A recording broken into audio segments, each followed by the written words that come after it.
The video game industry is responsible for so many untold hours of joy in all our lives, but for every game that sees the light of day, there's always another that's killed at the behest of corporate executives. I'm Josh from WhatCulture.com, and these are 10 video game studios we're idiots to cancel.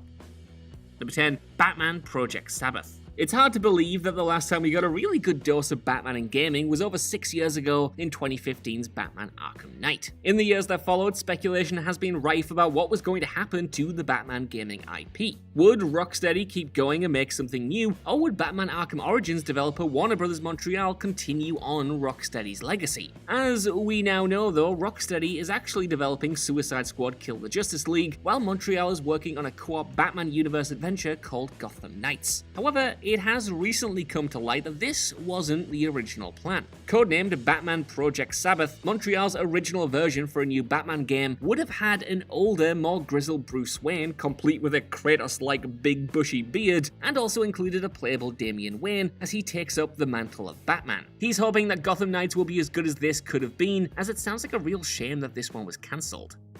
Number 9, Silent Hills. Yeah, you knew this one would be on here. Silent Hills is perhaps one of the most infamous cancelled games in history, and one that players everywhere still hope will be released at some point. The hype around this title was just unreal. After Konami pushed out PT, a short playable teaser for a then unknown survival horror game, people soon cracked it apart and were greeted with a trailer for Silent Hills, fronted by none other than legendary game designer and Metal Gear creator Hideo Kojima himself. The project was to star Norman Reedus of The Walking Dead fame and look to build upon the terrifying foundations established in that legendary PT demo. Then, Metal Gear Solid 5 happened, Kojima and Konami had a big breakup, and Konami decided to cancel the project and make pachinko machines and a terrible Metal Gear Solid spin-off instead. Kojima went on to create Death Stranding, which, as we all know, finally allowed him to live out his dream and create a project with Norman Reedus and all of his other famous mates. With Kojima's Google Stadia horror game also reportedly cancelled as well, it seems like him and the genre just aren't a good fit.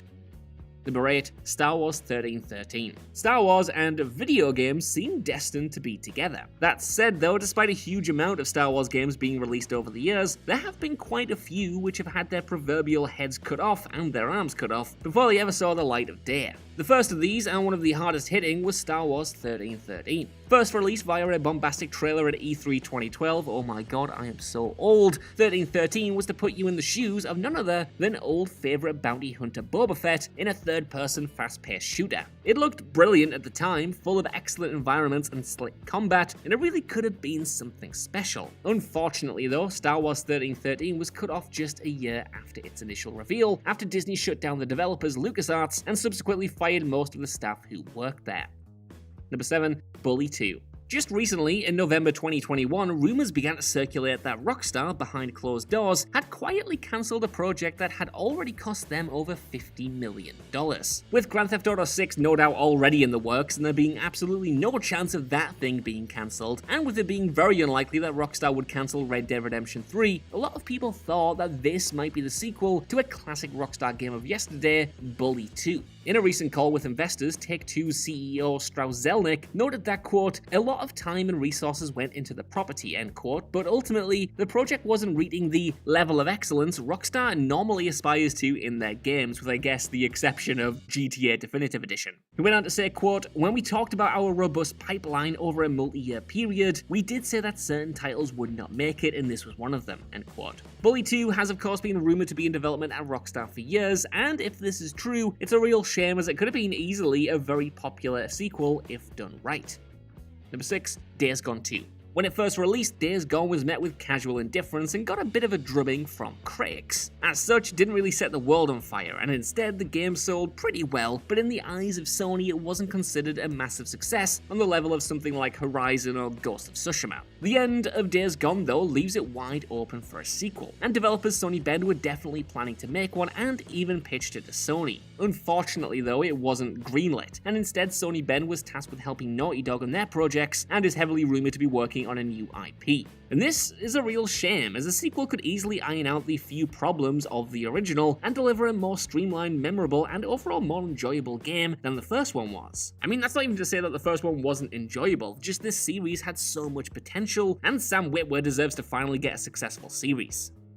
Number 5, Gotham by Gaslight. Steampunk and Batman together in one glorious project? Well, sign us up. Based on the 1989 Batman comic of the same name, Gotham by Gaslight imagines what it would be like if Batman was alive in the 1800s rather than in the present day like we're used to. Gotham by Gaslight sadly never got very far off the ground though, and was actually only at the pitch level before it was cancelled. A very rough prototype of the game has released in recent years, showcasing a steampunk-style aesthetic for Batman, a foggy 1800s Gotham environment, and some seriously impressive-looking cape physics for the time. It's obviously super rough around the edges as Batman can leap as high as building roofs, but the actual environment looks great, and the verticality involved with Batman being able to traverse rooftops looks quite reminiscent of what Rockstar did with Arkham City and Knight. So yeah, we won't lose hope that this one won't be created one day.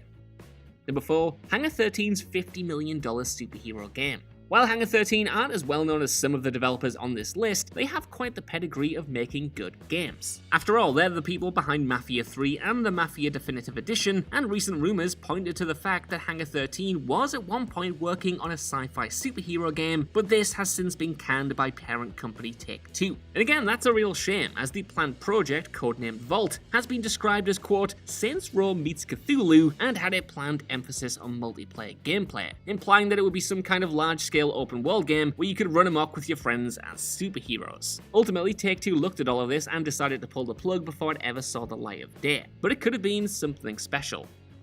Number 3, Rockstar's Agent. Although there's never been any official cancellation of Rockstar's Agent, the planned stealth adventure is all but dead. First announced when I was but a child in June 2009, Agent was set to be Rockstar's take on a spy adventure in the 1970s during the Cold War. It was to immerse players in the quote-unquote world of counterintelligence, espionage, and political assassinations. At the time, Sam Houser of Rockstar was all in on the project, believing it could be as successful as Grand Theft Auto, and that players might get to play it exclusively on the PS3 as early as 2010. In the years that followed though, complete radio silence happened. Agent was never mentioned by anyone, apart from those who remembered its initial reveal and wondered what happened to it. And Rockstar quietly let their IP registration expire in 2018, meaning they've likely completely moved on from this project in favor of games such as Grand Theft Auto 6, Red Dead Redemption 3, and probably Table Tennis The Next Generation with laser balls and stuff. Alright, maybe not the last one, even though I would love that, by the way.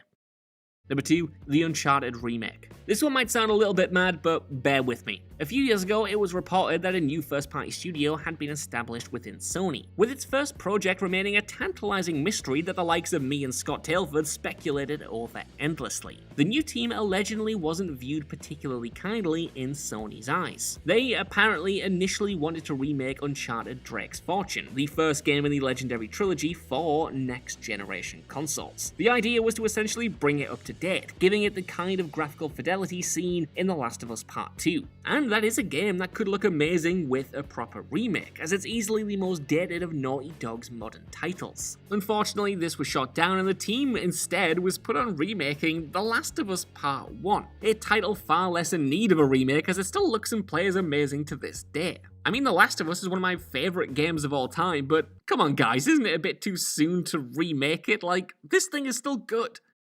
Number 1, Super Mario RPG 2. When Squaresoft and Nintendo collaborated together to create an RPG based on the Super Mario property, it was easy to think that it sounded a little bit crazy. At the point of the original Super Mario RPG's release, Mario's backstory was almost non-existent. He was just the plumber off to save the princess from Bowser, and he didn't really have a whole lot of depth. But when it came out, somehow Super Mario RPG just worked. It was a great take on the adventures of Mario and remains to this day one of the best games released on the SNES. With that in mind then, surely it was due for a sequel. Well, it turns out that was originally the plan. Super Mario RPG 2 was to be released for the Nintendo 64DD and was planned to be a direct continuation of the original game. It's not known how or why this was changed, but at some point during development, the developers switched tack and used what they'd already built to start up a new Mario IP called Paper Mario. Which is all well and good, as Paper Mario is generally quite excellent, but still, we'd really like a direct sequel to Super Mario RPG, please, Nintendo.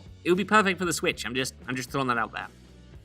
So, that's our list. I want to know what you guys think down in the comments below. What do you think about these cancelled titles, and are there any that you're still gutted over that I didn't mention? Let us know in the comments, and while you're down there, could you please give us a like, share, subscribe, and head over to WhatCulture.com for more lists and news like this every single day. Even if you don't though, I've been Josh, thanks so much for watching, and I'll see you soon.